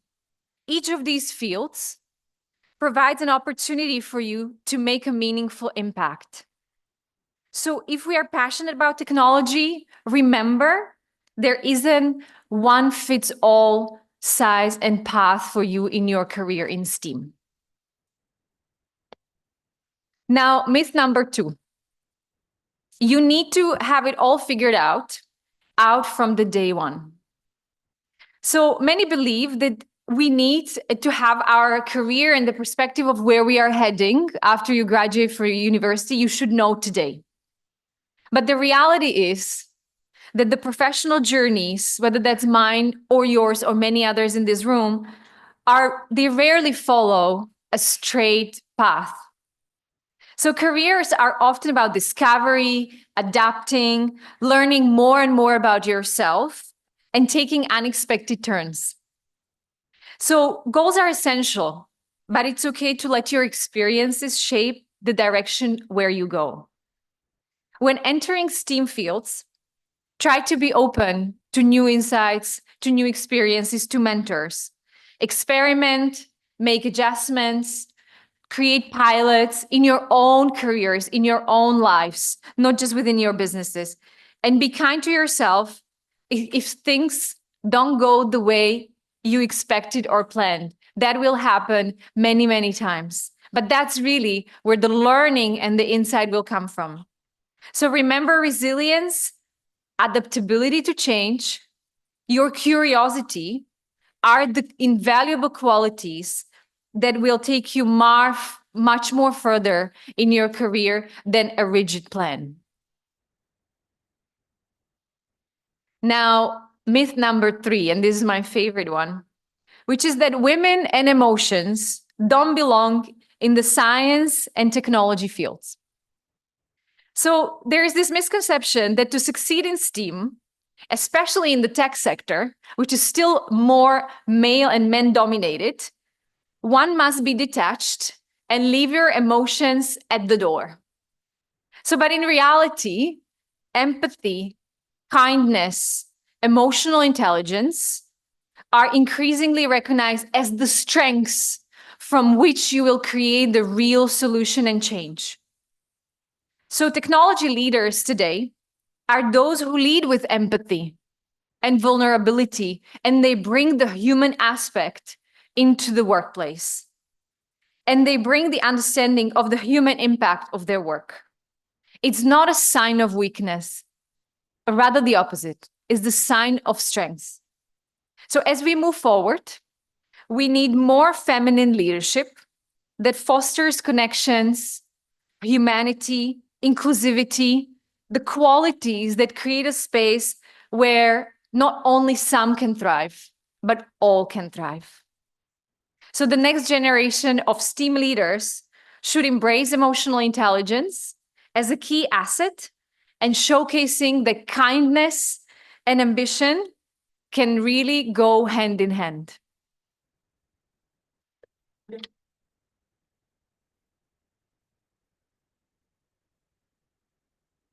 Now, myth number 4, that technology innovation only happens in the developed world. So lastly, there is a perception that innovation happens in tech hubs such as Silicon Valley, London, Singapore. But this is a major, major myth. And it didn't even take me 6 years living in Pakistan. It took me first few months to see that the myth is that it underestimates the progress happening in countries like Pakistan, across emerging countries. And actually, this is where the leapfrogging happens.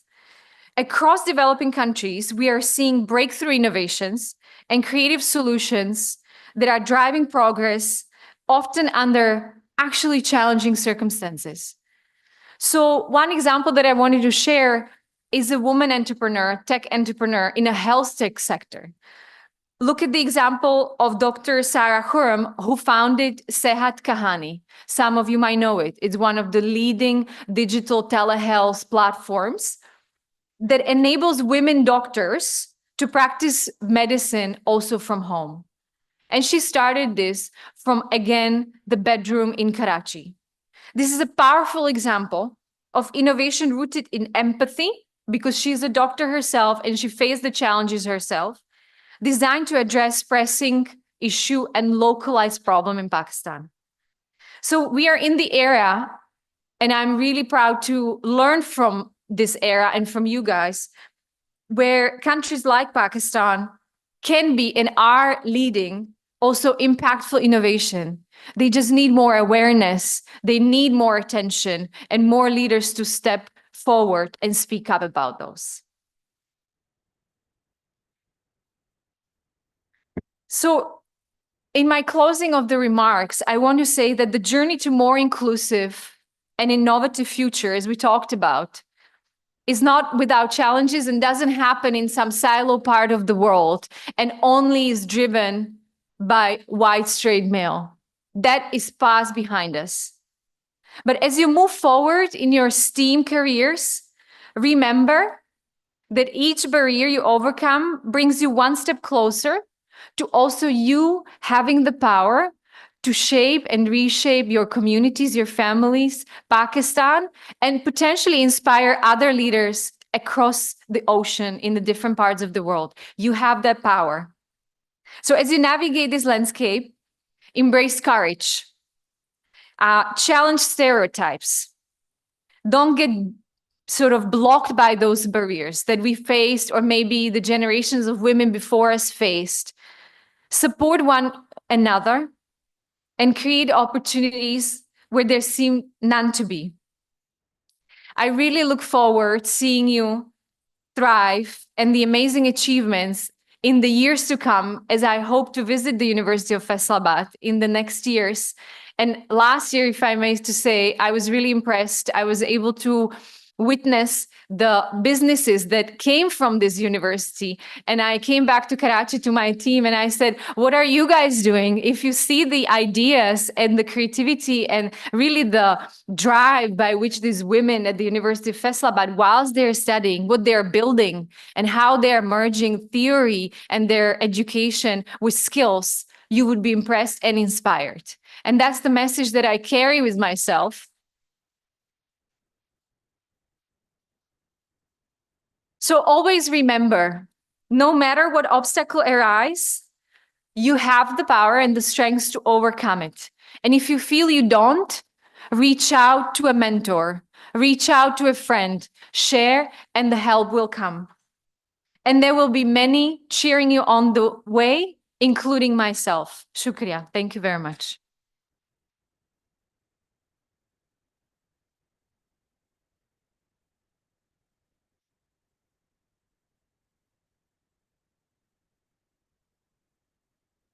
Thank you, Ms. Bristanska, for your insightful address, and your commitment to making a positive impact in Pakistan are truly inspiring.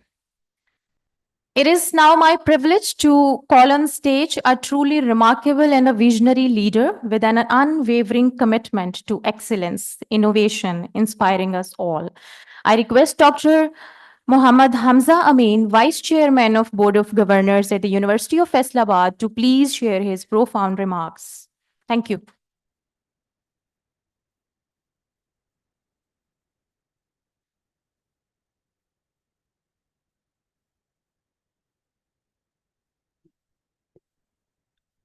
Bismillah ar-Rahman ar-Rahim. Sallallahu ala Bibi Sayyidina Muhammadin wa alayhi wasallam.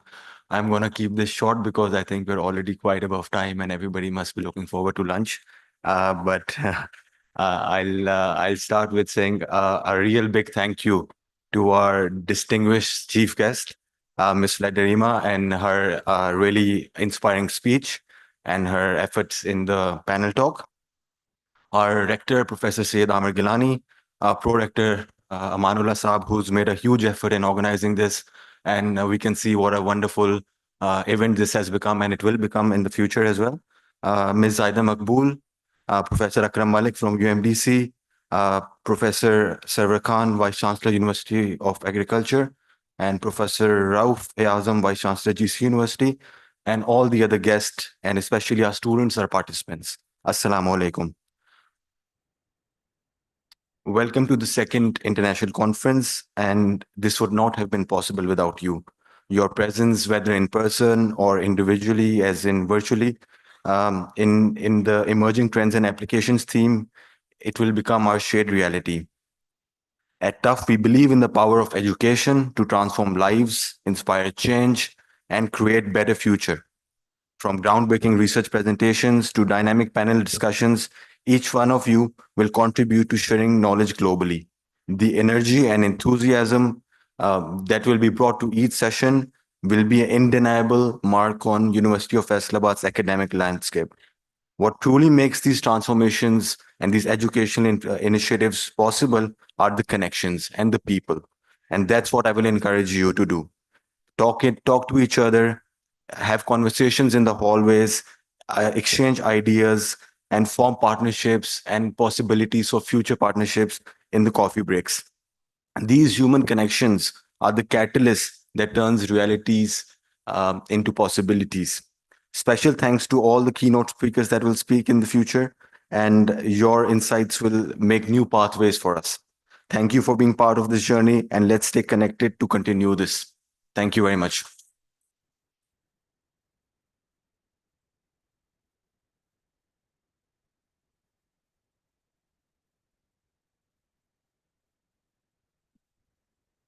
Thank you, Dr. Hamza Amin Saab, for your kind words and acknowledgement. Now, I would request Dr. Amanullah Malik Sahib, Pro-Rector, University of Faisalabad, to please come on stage and say a few words.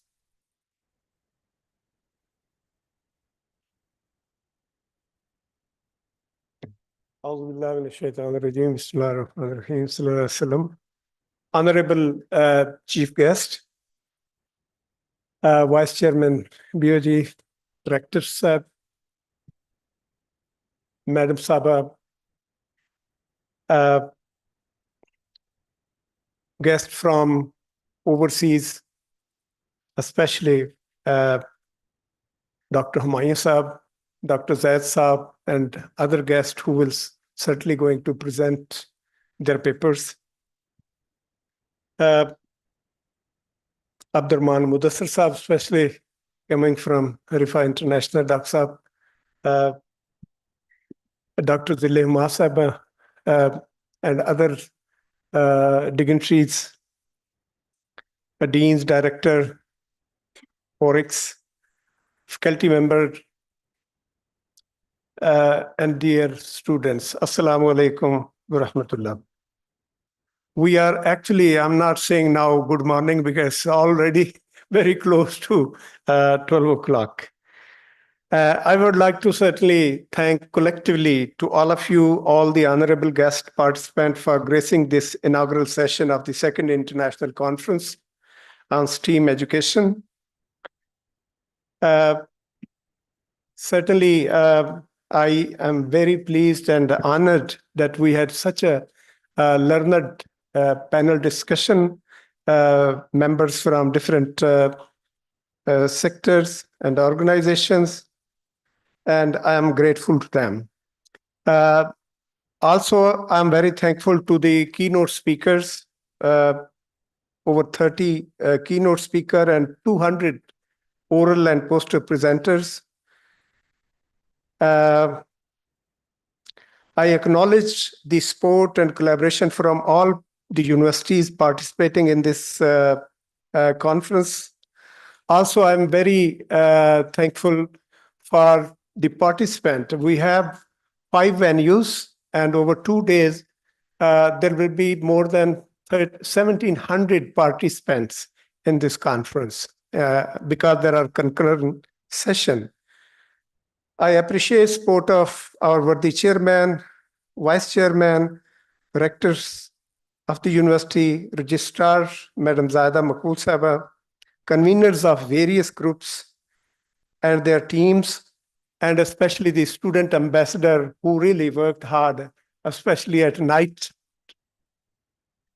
And I would especially congratulate our conveners, Dr. Rabia, Dr. Safa, all of them certainly working late night to manage everything.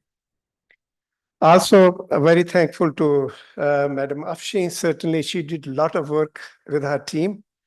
And our media team, Yasin Saab is there. They had to certainly work a lot. They're doing very well on social media.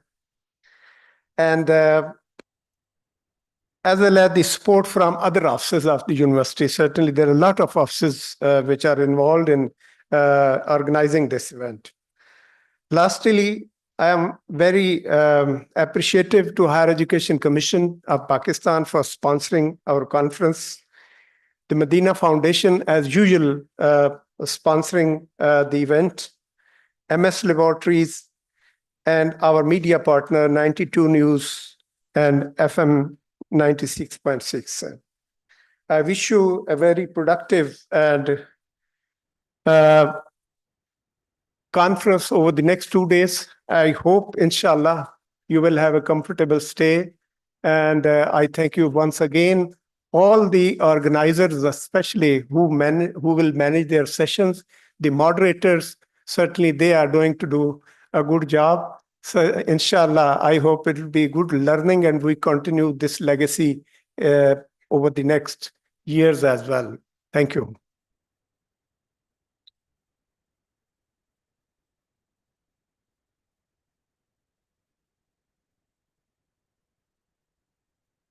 Thank you, Dr. Amanullah Malik, for your inspiring words and for closing the ceremony.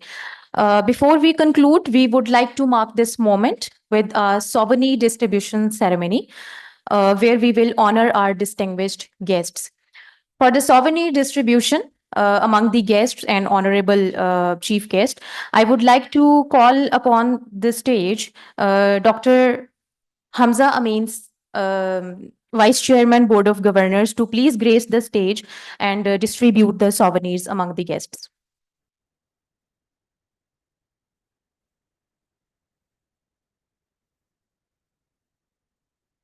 And I would like to call upon, and I would like to request Professor Dr. Amar Gilani Saab to please join us on the stage.